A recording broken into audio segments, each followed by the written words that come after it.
right, Mark Stepnowski, Tony Tolbert, the guys that were a part of Jerry and Jimmy's first draft, we've always, had a sense of pride. They have the confidence in us to be pieces to pull those championship teams on. Do you think, obviously most people listening to this are thinking about these 25 years with Jerry, and they're kind of zipping past, your dynasty because they're mired in the quicksand of what these last 15 years or so have been. But Jerry's fully aware that all these fans want him to step aside and bring in a real general manager. Do you think he's ever been close to doing that? I don't think so. I really don't.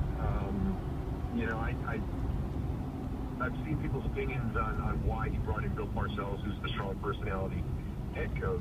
A lot of people thought that Jerry would never hire after Jimmy decided to part ways and go down to Miami. So, there's a potential, but I really don't think so. I think that really in his mind affirms the accusations that everybody has levied against him over these years. That you can't build the brand and drive the name of the Dallas Cowboys to the level that he's done. You can't create such a buzz that you can build the greatest stadium in the world and at that exact same time be able to manage that roster and put that team in a position to win championships. I still think he feels he can do both, and I think he's just going to continue to try the hardest that he possibly can to prove to people that he can do both.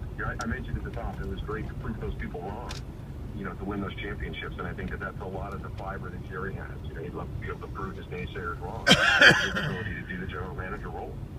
Daryl, we were kicking around the idea earlier that maybe, Jimmy had run his course here because of his style, and maybe he knew it. If things didn't end up the way they did and Jimmy did stick around for another year or two, how do you envision things would have gone? Oh, we've always talked about that, and,